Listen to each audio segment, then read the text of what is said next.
I would like the official record of the Breakthrough Dialogue to reflect that I was at the first Breakthrough Dialogue. It was my third day on the job, and I have been here ever since. I can't prove this, but some words I'm pretty sure were not mentioned at the first Breakthrough Dialogue. Decoupling, agricultural intensification, land sparing versus land sharing. I'm quite certain the word nuclear was mentioned, but I don't think the word microreactor was, or AP1000. All of which is to say that we ecomodernists at the Breakthrough Institute have figured a lot out at this event over the last 14, 15 years. And in reflection and celebration of that, really, we wanted to return to some of the kind of seminal, really influential thoughts, ideas, and speakers that have stuck with us at Breakthrough during and after the dialogues. And so over the course of the next couple days, we'll be hearing 4 greatest hits talks, sort of revisiting of some of our favorite speakers and ideas who have come through the dialogue over the years. And the first of those is Jesse Ausubel. So please join me in welcoming Jesse to the stage.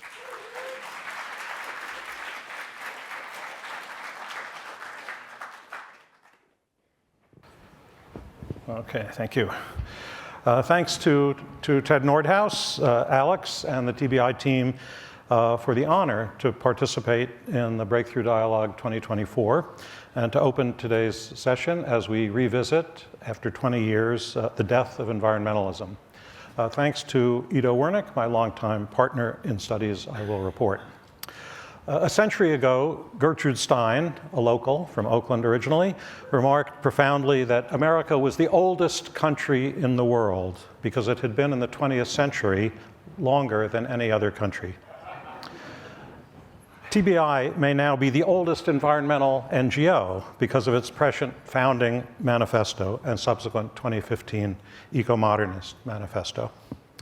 This morning, I'd like to offer my own definition of environmentalism and explore briefly the vital signs in its trinity of components.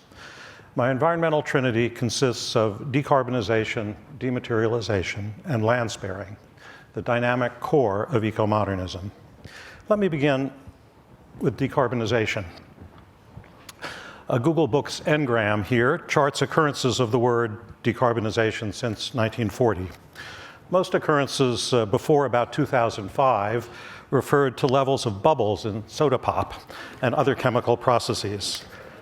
The energy roots go back to the early 1980s when my late mentor Cesare Marchetti first plotted the evolution of the ratio of hydrogen to carbon atoms in the global primary energy mix from 1860 to 1970. Marchetti saw evolution as a series of replacements. He put all the hydrocarbons, wood and hay, coal, oil, and gas, that humans used each decade in an imaginary blender and charted the resulting substitution of H's for C's.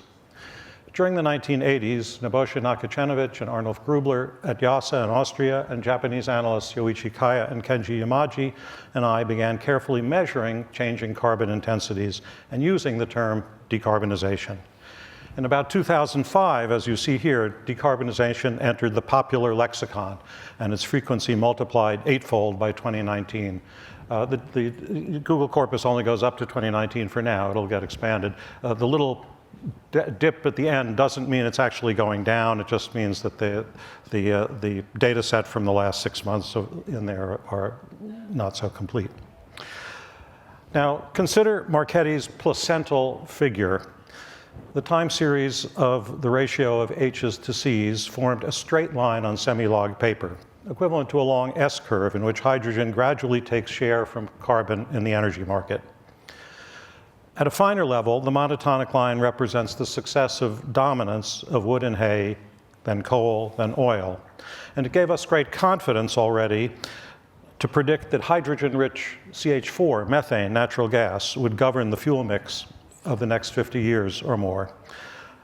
This was again, in 1980, the early 80s, when many believed in the geological scarcity of natural gas and before the discovery of deep offshore gas and before fracking. Well, energy was on a marvelous trajectory, one might say in continuous transition. driven, we believe, by the spatial density of energy consumption at the level of the end user. Marchetti envisioned the global journey from hay to hydrogen, from 10% H's to 90% H's, would take about 320 years, from shortly before 1800 to shortly after 2100. But what's happened? Using more detailed historical data on fuels now available and bringing the time series up to 2021 for the world and 2023 for the USA, we find disappointingly that beginning about 1970, America and the world stopped the energy transition measured by our progressive indicator. Concurrent with the growth of energy policy, ministries of energy, and academic centers for study of energy, humanity seems to have narcotized the energy system. A substitution process that had proceeded happily and largely unnoticed for about 200 years came to a halt, in fact slightly reversed in the US and flatlined globally for about 50 years. For provocation, I will offer the hypothesis of what sociologists call reflexivity. Some flavors of reflexivity, making the system conscious of itself, lead to hardening of interests and stasis. Sociologists speak of reflexivity as a feature of modernity, and it certainly seems part of eco-modernity. Anyway, it's somehow amusing that the outcome of all the huffing and puffing by politicians, diplomats, professors, investors, and protesters was perfect maintenance of the status quo. Energy was in transition until we began ogling it. Policy seems to act like fentanyl for the energy system. And where is our energy Narcan?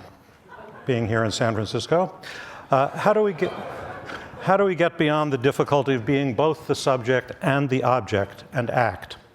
The needed actions have not changed in 50 years. We need to move up the line by substituting H's for C's, favoring natural gas over coal and oil.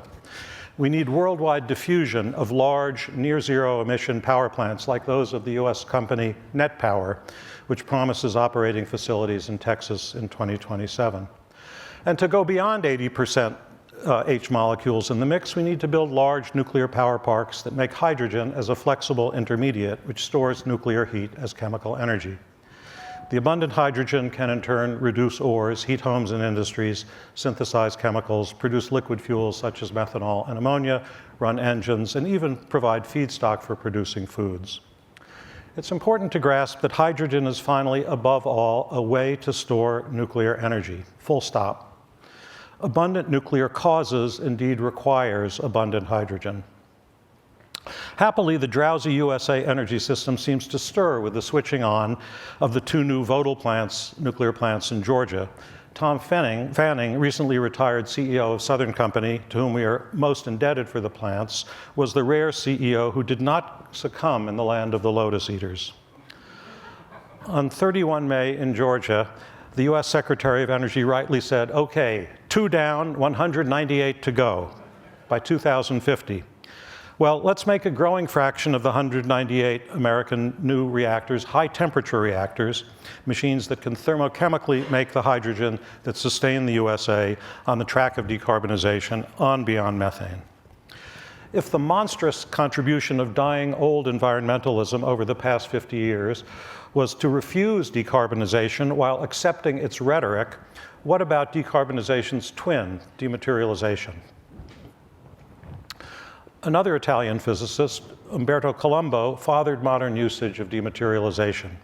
Chair or director of some of energy's largest energy companies, as well as an early member of the Club of Rome, Colombo was keenly interested in volumes of stuff, especially metals and generation of waste, and around 1980 began to pose the question of whether an overall societal dematerialization, we might say also decoupling, was possible.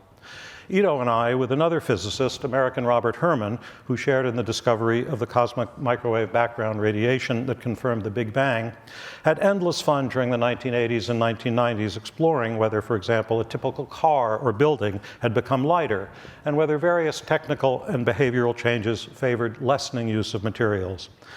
People giggled when we first talked about dematerialization, but like decarbonization, it came into vogue. Let me begin with a loud, contemporary example of dematerialization, made in California, and indeed right here in Berkeley, by the company Meyer Sound, and Perrin Meyer, who's responsible for some of this, is here.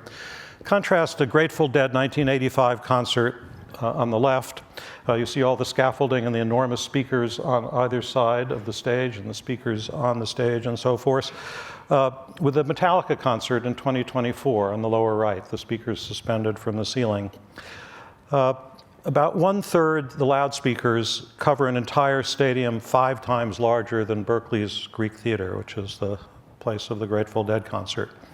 The Metallica system has 90% more energy efficient amplifiers built into the small boxes. And signals are sent from the mixing console to the loudspeakers over slender fiber optic network instead of through heavy cables. And the Metallica stage is also dematerialized, completely free of guitar and bass amplifiers. The guitar sounds travel wirelessly to receivers under the stage.